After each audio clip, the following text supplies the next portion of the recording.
Hello and welcome back to my channel. Today I'm going to show you how to make an easy chocolate ricotta mousse using just these 3 ingredients. It's super quick and easy, so let's just get straight into it.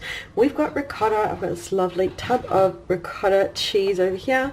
I'm using organic cacao powder, but you can use cocoa powder or whatever chocolatey powder you normally use.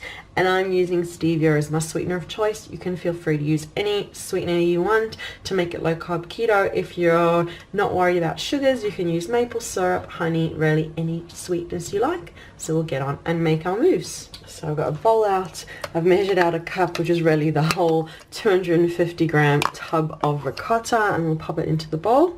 And now we're just going to whisk it until it's smooth.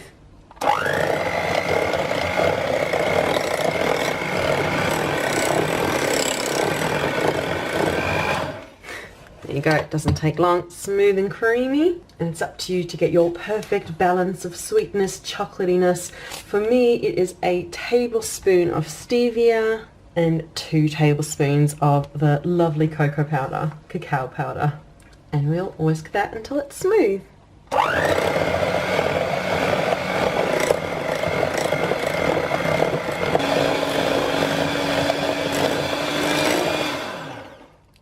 Done. It's beautiful and creamy, and I'm just going to move it into a little serving dish. And there it is, beautiful mousse. It's already thick and beautiful. You can pop it into the fridge for a few hours to thicken even further, but you can see it's just such a beautiful mousse. It doesn't make the hugest portion, so if you're serving this for a crowd, I definitely double or triple use a few bags, a few cartons of the lovely ricotta, and then you've got a dessert for crowd, which is so easy and just so delicious and tastes almost cheesecakey, but I love the ratio of chocolate to stevia. It's really dark. If you want it sweeter, definitely add more stevia if you want, but this is just chocolate perfection to me, and a lovely dish, a lovely dessert I'm going to be enjoying over the weekend. But that is the video for today. Thank you so much for watching. Be sure to leave a like, subscribe for more videos, and comment too, and I'll leave a link down below to the blog post which has the recipe, which you can pin, bookmark and save for when you want to make this lovely chocolate mousse.